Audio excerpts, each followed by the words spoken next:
When I was in grade 9, I went to school in Hong Kong for our annual trip. We went over to Thailand to some rural little campground with dorms.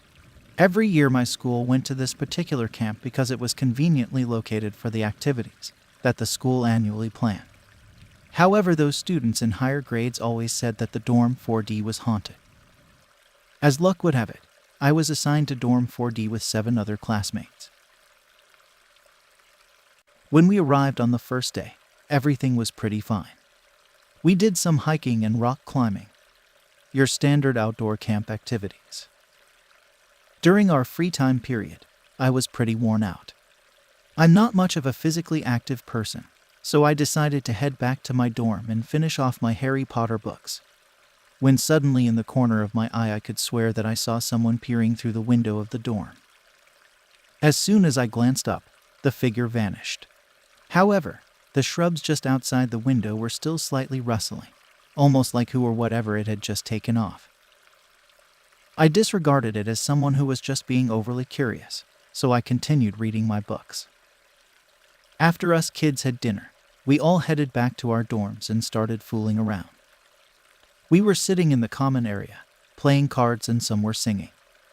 It was rather late, I'd say around 11 p.m. by now, so it was past curfew time. Teachers were going round to check that people were in their dorms, and it was lights out at 12. As we were playing cards, all of us thought we could hear someone faintly humming, like a kid's voice coming from the bathroom. If you'd ever tried talking aloud in the bathroom, you'll know that your voice sort of echoes. Well, the humming voice had that kind of effect, so we thought it was coming from the bathroom. I went to check the bathroom, but there was nothing there. As soon as I came within, say, 15 feet of the door, the voice would stop. Freaky, I thought, but as we were all in a big group of 8, we weren't that worried. So after lights out, we were all pretty much burnt out. We all decided to turn in. This is when things really started to go down. It was going on to about 12:45 when I heard a startled yell coming from the other bedroom. I rushed out my door with my bunkmate Andy, and we bumped into all the other guys in the dorm. They were all peeping out of their rooms at the same time. The guys in room 2 were looking really panicked. We asked them what was wrong, and one of the guys said that he saw a figure in a long red gown, walking briskly past the open doorway as he was lying there in the dark trying to go to sleep. Obviously, we found no such figure in the room. A classmate named Steve was a big and athletic guy. He was around 6 feet at the time and was always the hard kid when it comes to sport.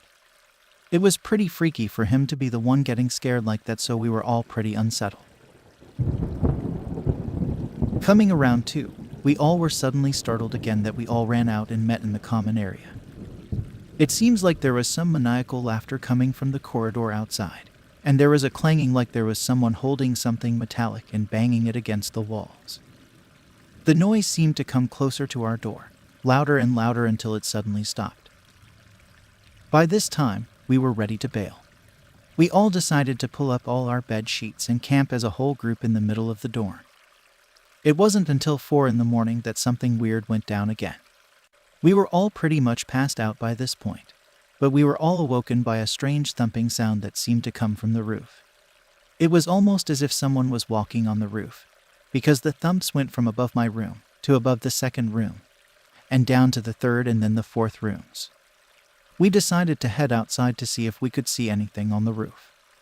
Grabbing our flashlights and phones, we went out as a bunch. We checked the roof and there was nothing up there. We went around to check if there was anything that could lead up to the roof that someone could climb. We found a large drain pipe that was running alongside the window where I thought I saw the figure.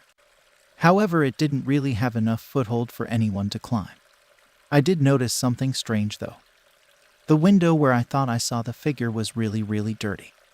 There was a strange set of 5 lines, almost as if someone had dragged their hand down the window, displacing some of the dirt. Also, the drain pipe had caused the ground around the window to be fairly damp and muddy. Anyone who had been there would have left prints or marks of some sort. I did not see any prints other than my own, which struck me as strange.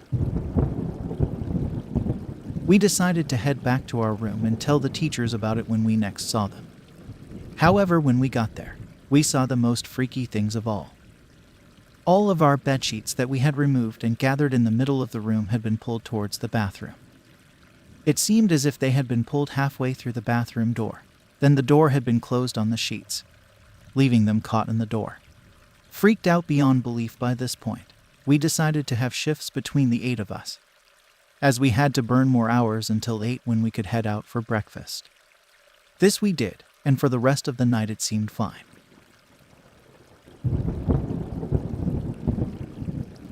The next day, we met the teachers in the cafeteria and we told them of what happened the night before. The teachers listened patiently, understanding from the seriousness of our faces that we were not kidding around. One of the teachers, Mr. Benton, said that he heard faint banging and stomping sounds coming from the direction of our dorm. He went to check the noises because he didn't want any kids to be wandering around. Mr. Benton followed the noises and it led him to this one room at the back of the hall. He reached for the doorknob and the door was unlocked. Before opening the door, he pressed his ears against the door to make sure the stompings and bangings were really coming from the room. He slowly turned the knob and the door slammed against the wall, like someone had pulled it from the other side.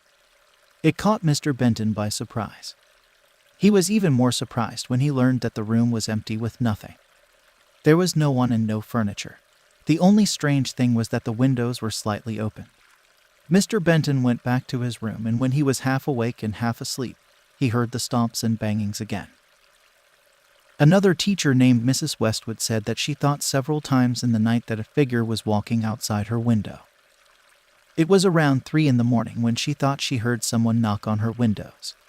She got up and moved the window curtains to see no one there but a coconut tree hanging a couple of feet away from the window. She went back to bed and kept feeling like someone was watching her sleep. She wasn't at ease and couldn't sleep. In about 5 minutes, she saw a figure outside her windows behind the curtains, just standing by the windows. Enraged and exhausted by the lack of sleep, Mrs. Westwood quickly stood up and ran to the windows to see what was outside. When she moved the curtains to the side, she saw a small animal that resembled a cat, clinging to the coconut tree and staring at her. She could not make out what the animal was, but she said it was probably a cat or a raccoon.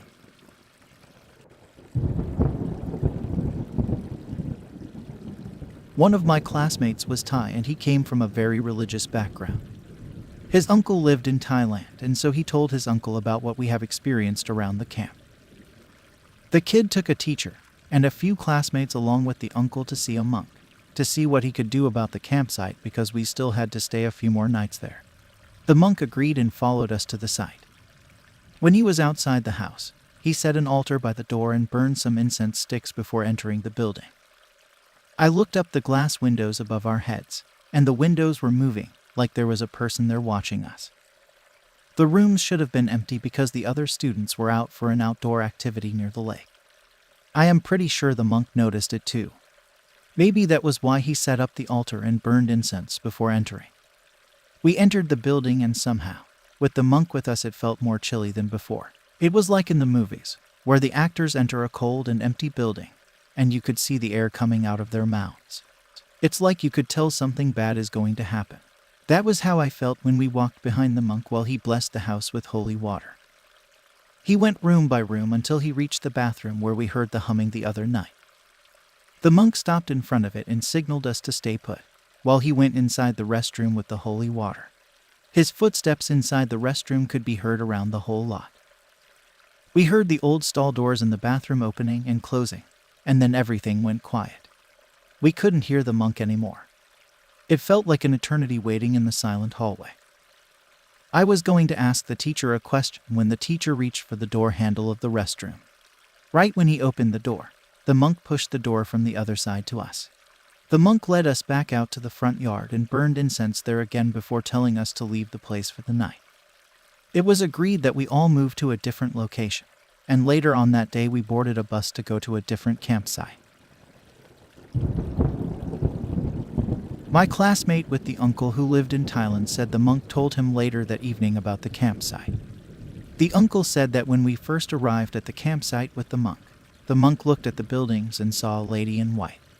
The lady had a bloody face and her dress had blood stains all over it. She was up on the windows looking at the monk. That was when the monk set up the altar and burned incense for protection. After burning the incense, the lady disappeared, and that was probably when I noticed the curtains move a bit, like someone was just standing there looking at us. When we were inside the building, the monk heard someone faintly humming inside the restroom. He decided it wasn't good for us to follow him, and so he told us to stay put while he went to investigate. The monk entered the restroom and noticed all the door stalls were opened, except for the last stall. He went to the stall and opened the door, and he saw something that we were glad we didn't follow him in. There was the same lady sitting on top of the toilet with the lid closed down. She was faintly humming, and when she was interrupted by the monk, she stopped and made an angry face at the monk. The monk closed his eyes and chanted in a rhythmic loud melody at the lady. After a few chants, he opened his eyes and the lady was gone. He left the restroom and told us to leave the place. That was when the monk advised us to leave the place and go to a different campsite.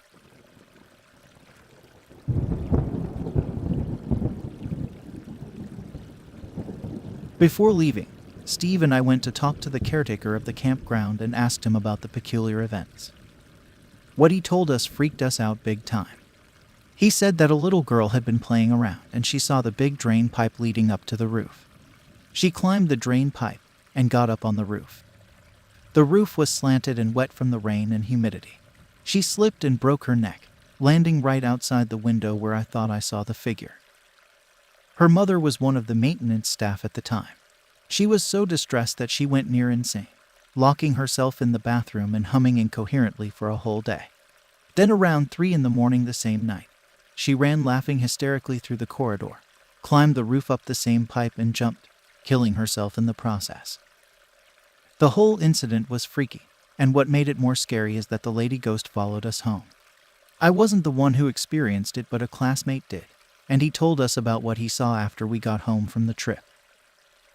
The first night when we were home, he didn't see or hear anything. It wasn't until the third day where he said he heard a humming outside his house. It instantly reminded him of the hummings we heard back in Thailand. He jumped off his bed and looked out the windows, but he didn't see anything. He went back to sleep thinking he was probably asleep when he heard the humming. He fell asleep and he dreamed he was in his bed. He reached for his phone to see the time, but as he attempted to grab the phone, his arms and body were stiff and he could not move.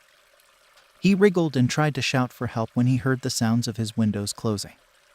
My classmate turned to the window and a lady in white dress with blood stains was standing there, just bobbing and weaving her head while she stared at him with a death stare. The lady slowly opened her mouth and blurted out, "This is where you are.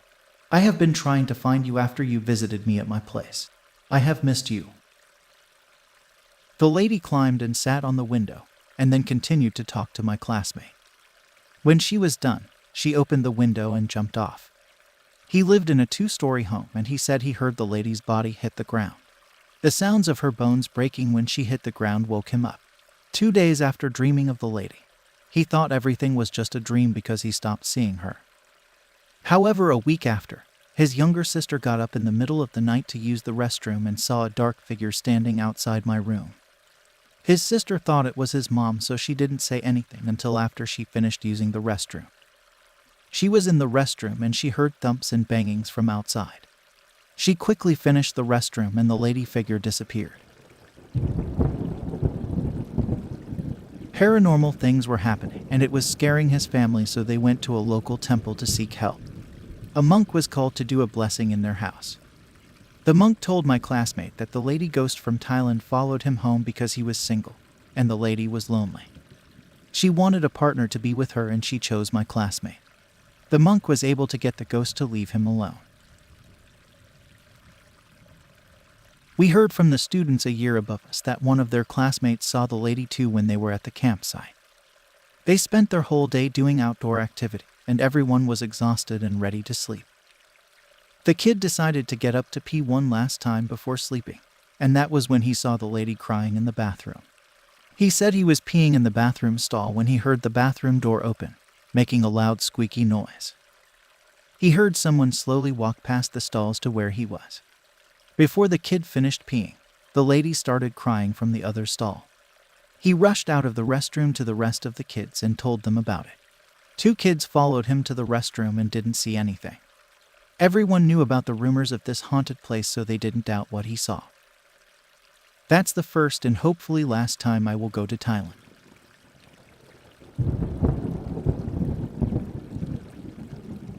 The second story I am going to tell is by one of my subscribers. It happened to him on his visit to Bangkok. He said he would like to stay anonymous.